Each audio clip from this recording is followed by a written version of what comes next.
कैसे आप सब? बहुत बहुत स्वागत है आपका। और मेरे साथ आज ज्योतिष आचार्य हैं, नितिशा मल्होत्रा जी हैं मेरे साथ। और सबसे पहले तो आपका बहुत बहुत स्वागत है। हमेशा की तरह बहुत खूबसूरत लग रही हैं आप।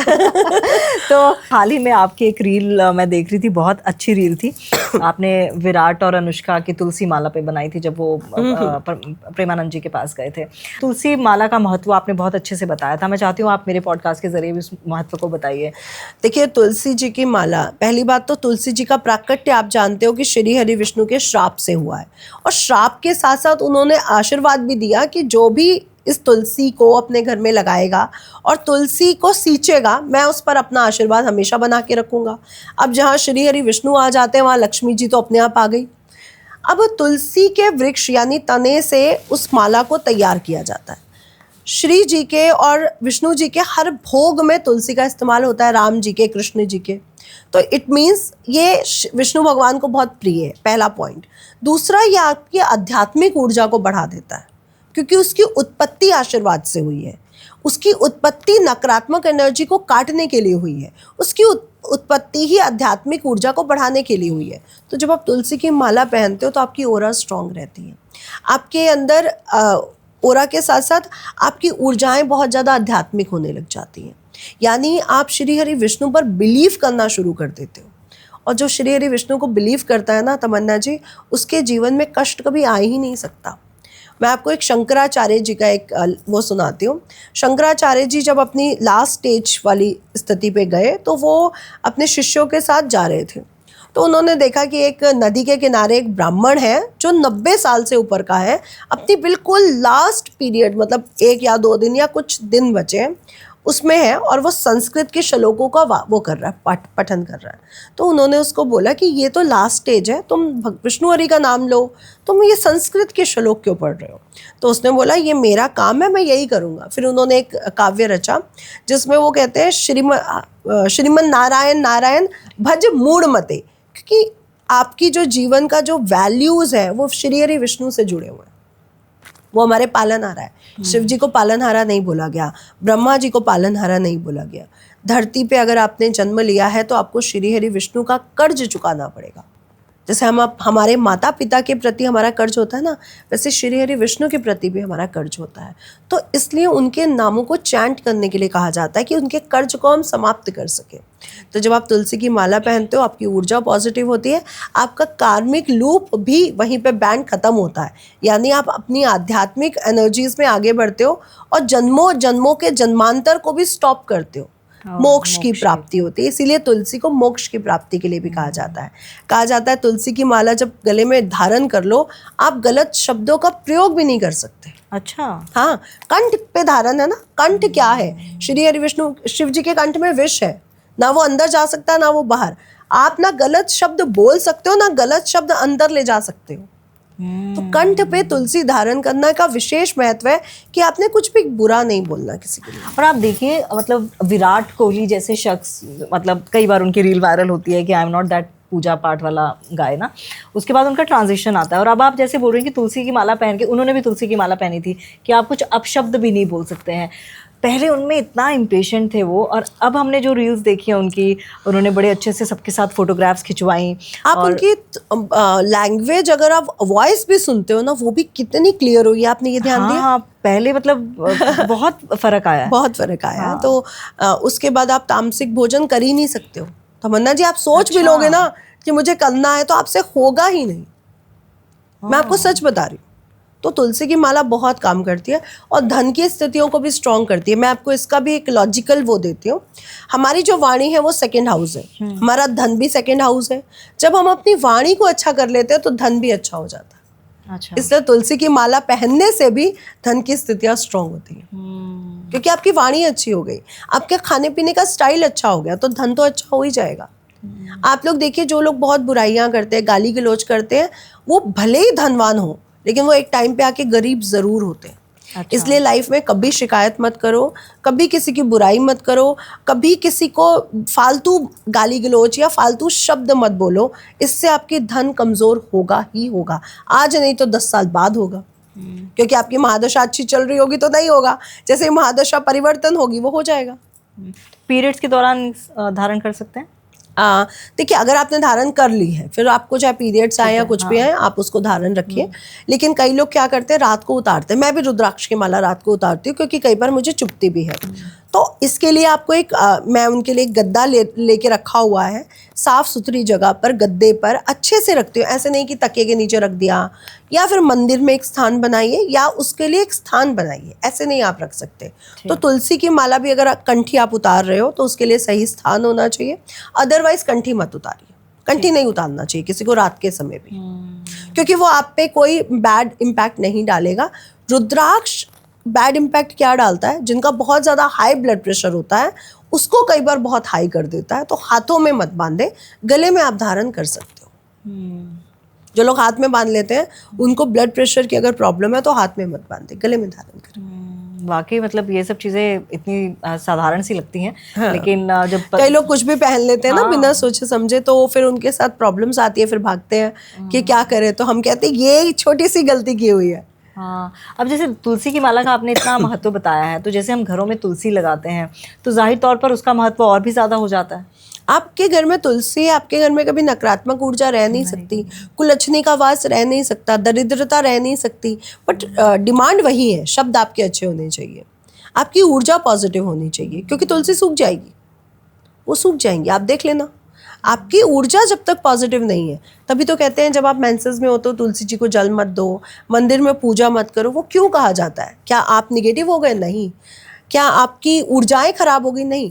उस समय हमारी ऊर्जा ही डाउन मार जाती है। आप देखिए ना, डेट के दिनों में और नॉर्मल डेज में हमारी ऊर्जा कितनी निगेटिव होती है, हमारे में कितने थॉट्स आ रहे होते हैं, उसने मुझे नहीं पूछा, उसने ऐसा क्यों किया, तो उस समय ऊर्जा निगेटिव होती है। इसलिए कहा जाता है कि तुलसी जी के पास मत जाओ, मंदिर में मत जाओ।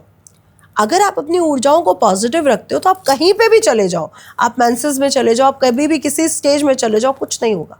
कुछ विशेष दिन ऐसे भी हैं जिस दिन तुलसी नहीं तोड़ी जाती? हाँ जी, हाँ, बहुत सारे संस्कारों में रविवार के लिए तो मनाही है, लेकिन कुछ संस्कारों में बुधवार के लिए भी मनाही है। तो रविवार तो प्लीज़ हाथ ना लगाएं, बुधवार ना हाथ लगाएं, और एकादशी और अमावस्या, इन तिथियों पर तुलसी जी को हाथ नहीं लगाया जाता। ये शास्त्रों में मेंशन है, तो इस पे ना लगाएं हाथ। और इस पे जल भी नहीं डाला जाता। अच्छा। हाँ जी, ना आप तोड़ सकते हो, ना आप जल से सींच सकते हो। तो एक दिन पहले या एक दिन बाद में आप तुलसी जी के पत्र को तोड़ भी सकते हो और सींच भी सकते हो। तो ये दिन में नहीं सींचा जाता। अच्छा, अभी मैं हाल ही में एक रील देख रही थी, उसमें बता रहे थे कि हर किसी को पूजा नहीं करनी चाहिए। ये तो गलत है। कि वही बात है ना कि कलयुग जब फैलने लग जाता है ना, तो ऐसी भ्रांतियां उत्पन्न हो जाती है कि शराब पियो, पूजा सबको नहीं करना चाहिए, ये करो वो करो, है ना, ये यहाँ लगा लो, ये वहाँ लगा लो। ये तो भ्रांति है। पूजा सबको करनी चाहिए तमन्ना जी, हर किसी को। अपनी आत्मा, आप तमन्ना नहीं हो, मैं नितिशा नहीं हूँ, है ना, नितिशा के हस्बैंड है, नितिशा के बच्चे हैं, नितिशा का परिवार है, नितिशा का पॉडकास्ट है, लेकिन आत्मा का क्या है? सिर्फ परमात्मा। और आप वही रोक रहे हो तो फिर कैसे चलेगा? हाँ, उसके पीछे उन्होंने लॉजिक दिया था कि आपका कोई ग्रह जो होता है वो इस हाउस में होता है, तो आपको ये लाल किताब के कुछ सूत्र हैं, हाँ जी, जिसमें लिखा है कि आप इस पे पूजा नहीं कर सकते हो। लेकिन मैं लाल किताब को उतना पावरफुल नहीं मानती जितना मैं वैदिक ज्योतिष को मानती हूँ। तो मैं उस चीज़ को नहीं मानती, मैं डिनाई करती हूँ। अच्छा, तो और वही कह रही हूँ ना, आजकल इतनी ज्यादा रील्स हैं। फिर एक रील देख रही थी कि हाथ जोड़ के नहीं आपको, मुझे किसी ने कुछ भेजा था, मैंने वो देखी कि आप सूर्य देवता को बिना नहाए जल दे सकते हो। मुझे बहुत बुरा लगा, क्योंकि नवग्रह हमें क्या कहते हैं कि आप सफाई का ध्यान रखो, अपनी बॉडी का बॉडी का साफ सफाई का ध्यान रखो। और स्पेशली सूर्य देवता जो जीवनदायिनी ऊर्जा है, जो स्वच्छता को दिखाता है। नवग्रह, शनि ग्रह भी कहते हैं कि अगर आप नहाए नहीं हो ना, अपनी स्वच्छता का ध्यान नहीं देते हो, तो शनि भी प्रसन्न नहीं होता। तो वो तो सूर्य है, वो तो अपने बिल्कुल टाइम के पाबंद देव हैं। अगर निकलना है, चाहे सर्दी है या गर्मी है, उन्होंने ऊर्जा देनी है। तो आप कैसे रविवार को बिना नहाए जल दे सकते हो? ये बोला भी कैसे गया, मुझे तो ये नहीं समझ में आता। कई लोग लॉजिक देते हैं ना कि मन साफ होना चाहिए। देखिए, मन तो शरीर साफ के साथ भी आप रख सकते हो ना। सिर्फ मन साफ और शरीर गंदा, ये कैसे हो सकता है? अगर आप नहाए नहीं हो तो आपका सबकॉन्शियस माइंड आपको कभी स्वीकारेगा ही नहीं। आप कभी भी देख लो, बिना नहाए लोगों से आप एक बार पूछो क्या आपको पूजा करने में मन लग रहा है, वो कहेंगे नहीं। क्योंकि हमारा सबकॉन्शियस माइंड को तो सब पता है ना कि मेरे कपड़े कैसे हैं, मेरा शरीर कैसा है। और हमारे हिंदू धर्म में, सनातन धर्म में, आप विश्वास नहीं मानेंगे तमन्ना जी, जब हम साधना में होते हैं ना, तो हमें नींद बहुत आती है। क्योंकि साधना में आप थकते बहुत हो।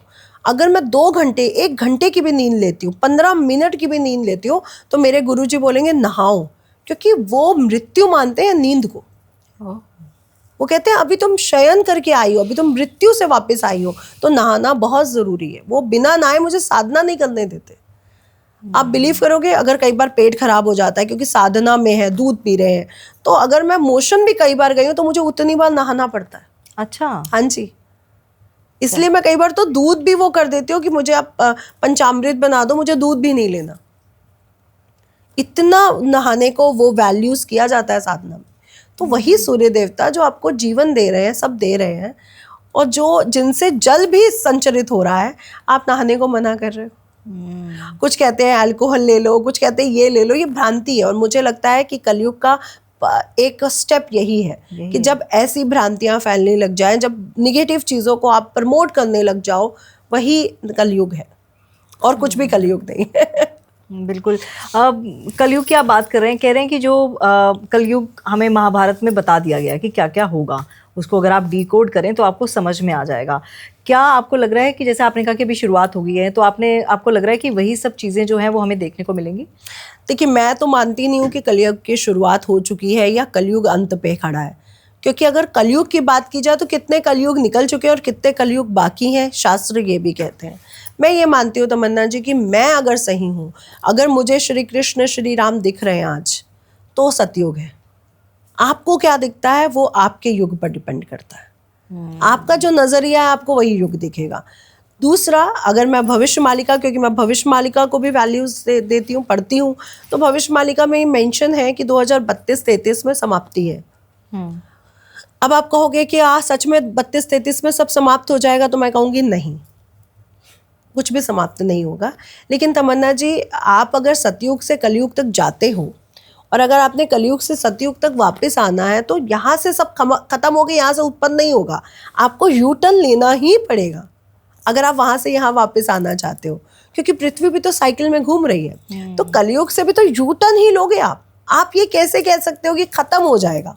बिल्कुल, मुझे मुझे लगता है कि वहाँ से यू टर्न होगा, और अभी भी एक कलयुग का यू टर्न ही चल रहा है, क्योंकि अभी एक फाइल की बात हो रही है, जो एप्स्टीन फाइल, कि इतने बड़े बड़े नेम वाले लोगों के साथ इतना बड़ा भ्रष्टाचार जो स्कैम बाहर आया है। आपको क्या लगता है कि ये क्या पहले नहीं था, आज ही बाहर आ रहा है? नहीं था। ऑफ कोर्स ये पहले ही हुआ है, कई सालों से ही चल रहा होगा, बाहर अब आया है। इट मीन्स क्या है कि कलयुग जब यू टर्न लेता है तो भी ऐसी चीजें बाहर आती हैं, यानी खुदाई शुरू हो जाती है। अगर आपने कुछ पौधा लगाना है तो आपको पहले जमीन को तो थोड़ा खोद के सही करना पड़ेगा ना, उसकी ऊर्जा शक्ति को बढ़ाना पड़ेगा, तभी ऐसी चीजें बाहर आनी शुरू हो जाती हैं। तो आजकल देखिए सोशल मीडिया पर हर कोई ज्ञानी बना हुआ है, हर कोई।